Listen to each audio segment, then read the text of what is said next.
I mean, it's not about Jimmy, but it was a matchup of really two strong striker with big knockout power. So, I mean, we both go for the kill. We in-range fighters, so of course it's going to be explosive and really fast. And I know I get power. I think I showed in my last two fights that with the full camp, I'm unstoppable. So yeah. Are you surprised though that it happened that quickly? I mean, this is not the first time it happened during my career. You know, I don't even know if that's my quickest fight. So it's all depend, you know. About first of all, I thought that was because of the level of my opponent before the UFC, but even in the UFC, I see this happening again. So I think that's just because of my knockout power. Do you think that when he fell to the ground, like it was kind of like a punch, but also pushed him, that that's when he knocked himself out, the impact of his head on the mat? Did you notice that? I mean, I don't even know. Of course, I pushed him down because I wanted him on the floor. I wanted him on the floor so I can keep doing my ground pound. And I mean, if the head touched the ground, that's because already the light is off. Right. Otherwise, the body naturally doesn't do it. So, I mean, I think I rocked him pretty bad before. Did you scout him being lazy? Did you notice openings in the clinch? I mean, he has a slow pace. He like to look around, you know, bring the guys in place he wants, and he goes slowly because he has a lot of powers. But that's what it does, you know. He has a slow pace, but you know, when he unloads, he's really explosive. So I took that as my advantage for sure. Were you surprised? You had a series of uppercut over the top, uppercut over the top. You never really addressed it until late. Were you surprised that you just accepted that?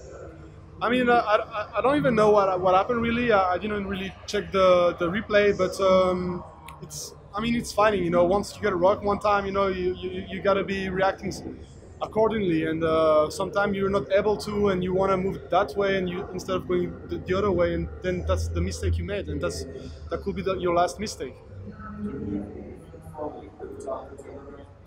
I mean, I think I proved that because he was supposed to be fighting for the belt next. So my goal is to go for the belt right away. I want to be the fastest rising guy for the belt. What if they give it to Gustafsson next? Would you be okay with that? I mean, I understand for sure because there is a beef with John Jones and Cormier. Both have a tough 5-round fight with Gustafsson, and I think the fans want to see that fight, the revenge and everything, you know, a lot of stuff. And it's a lot about what the people want to see too. You know, you gotta make exciting matches, but I think I'm gonna be able to come there and make an exciting fight because I know I'm gonna knock both of them out. Would you be willing to wait, or if they do go the Gustafsson route, would you want to take another fight? I mean, I would really want to fight for the belt next. So if I have to wait, I'm gonna wait. But I want to be active too. So you know, I'm gonna have to think about it.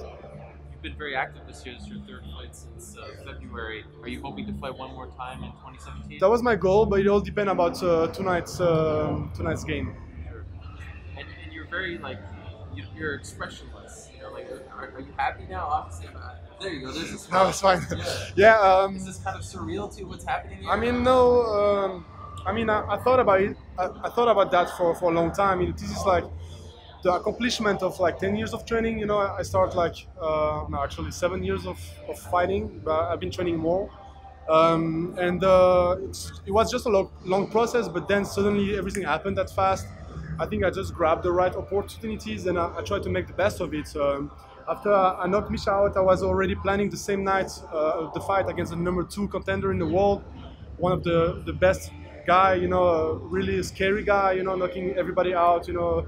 And even that night, the same guy in my corner was saying, "Oh, it's too risky, this and that," you know. And I was, "No, it's not risky, you know. Like I don't need to choose my opponent. I don't need to take my time. I don't need, you know. I got this energy going, and I wanna keep on proving the world, you know." So if I didn't have time to rest, you know, I didn't have time to rest, to take a vacation and stuff, you know, enjoy a little bit of time. I was really tired after my last camp, and I just went back into it because I love that, and I think if you really want to do something about it, it's time to do it. It's time to go. You have to go.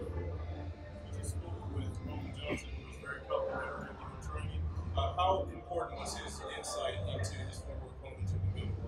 I mean, I was lucky that he came back. Let's not say out of retirement, but he came back to help me in the gym 2 times.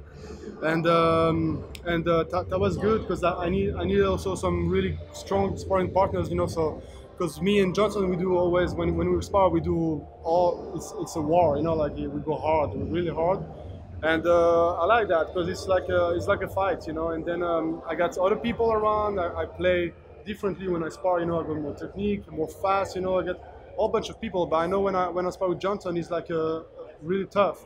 So I was happy that he was here. But of course, those 2 years with him, you know, training and learning, because I learned a lot with him, you know, are really helpful. How satisfying was that knockout early and you gesturing afterwards to your wrist? What about the emotion that you had in that moment and the crowd kind of going with you? I mean, I was happy for sure. This is, I think, also a good proof that my new nickname suit me well because I got no time and I think that's why also because I know people are really fast and I wanna go for the belt also really fast. Yeah. What is the nickname? No time. No time. No time. That. I think it was my friend are all around back home in Switzerland, also because Switzerland is a country of watches and you know stuff like that. So I think it suit me well, and yeah, I mean, yeah. That's great. I'm just curious. You came out with the Swiss flag.